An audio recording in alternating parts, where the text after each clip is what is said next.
Bonjour, donc on est au salon Mobile World Congress à Barcelone, sur le stand de Sony Mobile, où le géant japonais a présenté deux nouveaux smartphones à l'occasion du Mobile World Congress. Donc le Sony Xperia P, donc on vous a présenté dans une autre vidéo, et donc le Sony Xperia U qu'on va vous présenter maintenant.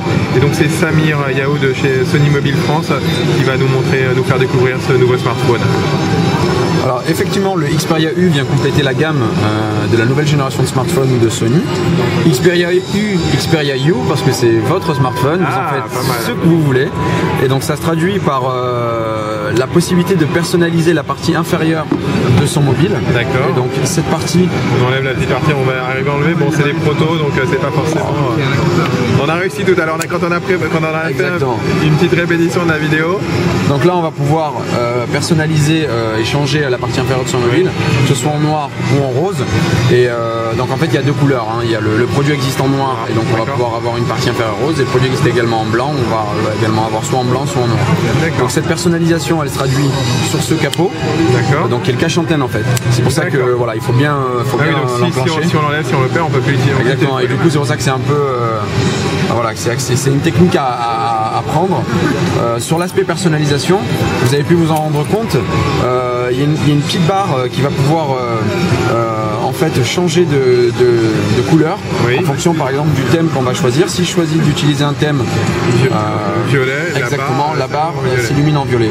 On retrouve également cette fonctionnalité dans le player musique qui a été largement amélioré puisqu'il y a la présence d'un equalizer en fait lorsqu'on se balade dans le lecteur, qui est extrêmement graphique. On va pouvoir par exemple retrouver ici un equalizer aussi qui est assez sympa et qui reprend les couleurs de son thème. D'accord. Et il y a également, donc vous l'avez vu, on va pouvoir jouer sur un traitement clear bass, on va pouvoir jouer sur ses basses. Et il y a également ici sur l'aspect son, différents modes de son, en mode studio, en mode club. Et donc voilà, ça c'est des traitements Sony qu'on a décidé d'implémenter dans le Xperia U. Et sachez que ces fonctionnalités elles sont communes aux trois produits de la gamme. D'accord. Alors il y a par rapport à cette petite lumière en bas, donc qui fait penser un peu à la technique Ambilight de chez Philips. Ça marche aussi, je crois, avec la galerie de photos. Exactement, en fait, lorsqu'on est dans l'interface ça fonctionne, mais ça fonctionne également lorsqu'on est sur des photos. Donc là, ça va passer en jaune, voilà. Exactement, donc là, ça passe en bleu, voilà. Donc, voilà, en fait c'est la couleur dominante qui est reproduite de la photo, qui est reproduite sur cette fameuse barre lumineuse. C'est vrai qu'elle est vraiment sympa cette petite barre lumineuse, elle a un petit côté différent. D'accord. Encore une fois, l'idée c'est de donner la possibilité aux consommateurs de pouvoir s'exprimer librement et d'affirmer ses goûts à travers son smartphone. On va montrer un peu le design, on va montrer un peu le dos aussi du produit, le côté. Donc là on est sur sur une finition plutôt un peu soft plastique, mat. Voilà. Donc on va montrer un peu la partie connectique tout autour. Donc bon, de ce côté-là rien. Ensuite on a du micro USB ici, qui est sur le côté pour charger. D'accord. Lui il n'a pas de HDMI par contre. Non, il n'a pas de connectique HDMI. On est sur du jack 3.5 habituel. Et si on fait le tour du produit, on peut finir effectivement par le capteur photo ici 5 mégapixels qui fait des vidéos en HD 720p. D'accord. Donc 1280 par 720p. Si on peut juste enlever un peu le capot arrière pour vous montrer que sur celui-là la batterie est amovible et on va pouvoir accéder à la batterie et également et la carte SIM se met sous la batterie. SIM classique. Voilà. Par contre, on peut pas mettre de carte mémoire micro SD. Non, la mémoire n'est pas extensible, elle est de 8 Go, ce qui est largement suffisant pour pouvoir stocker un maximum de musique. Oui, surtout vu qu'il fait des vidéos aussi en 720p. On a le dimensionné effectivement. Voilà, on a un peu de place. Alors, on a parlé donc de la partie connectique. Au niveau de l'écran, c'est quoi comme écran? Alors, on est sur un écran de taille 3:5.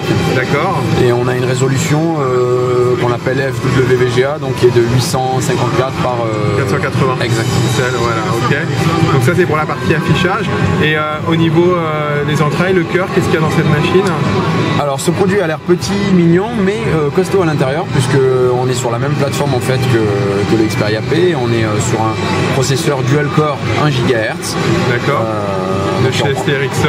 Exactement, on prend la même plateforme, ce qui fait de ce produit un smartphone super puissant qui va vous permettre de pouvoir librement à exprimer qui vous êtes à travers ce produit. Surtout sur le processeur, donc c'est Ericsson, le Nova 8500, il y a un coprocesseur graphique qui est Mali 400. Donc le GPU Mali 400 qui est le même qu'il y a sur le Samsung Galaxy S2 et qui a un coprocesseur assez rapide par rapport à graphique, donc ça devrait avoir de bonnes performances sur Xperia U. De toute façon qu'on va pas manquer de tester, hein. Puis on aime bien cette partie design différente. Au niveau interface, il y a des choses particulières ce que j'ai pu vous montrer, c'est effectivement toutes ces nouvelles widgets qui arrivent, notamment ici on a un widget qui est redimensionnable. On va avoir un widget météo qui est assez sympa qui se déplie, on vous le montrera dans la vidéo du Xperia S.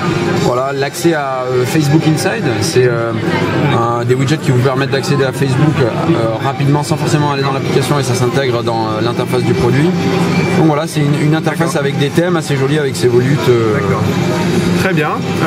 Je pense qu'on a fait un petit tour au niveau des fonctionnalités. Tout à fait. Et ce produit également accède à la quantité de contenu qui est contenu dans le Sony Entertainment Network sur Music Unlimited, 15 millions de titres dans le monde, et Video Unlimited pour la partie vidéo. Tout le riche catalogue Sony de films et de musique. Exactement. Donc ça c'est un smartphone Android, hein, il faut le préciser. Tout à fait. Il utilise quelle version, Samir? On est sur une version Gingerbread au lancement. Sachez qu'il sera mis à jour au mois de mai. D'accord.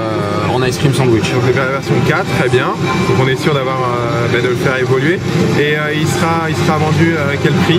Alors il sera disponible donc à partir de mi-mai chez nos partenaires opérateurs et distributeurs. D'accord. Et il sera disponible à partir de 269 €. D'accord, donc c'est un prix très abordable pour un smartphone.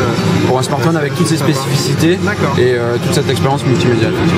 D'accord, on est dans le digne suivi des précédents Xperia Mini, qui étaient des petits smartphones mais qui fonctionnaient bien et bien puissants avec du processeur du processeur en gigahertz qui tournait bien. D'accord, merci beaucoup Samir pour cette présentation. Je vous invite à nous retrouver sur GPS Info si vous voulez avoir plus d'informations sur ce Xperia U, www.gpsndco.com. Il y aura un lien direct dans le descriptif YouTube. Et n'hésitez pas à vous abonner à notre chaîne GPS Info. On a plein de vidéos qui arrivent depuis Barcelone et le Mobile World Congress. A bientôt.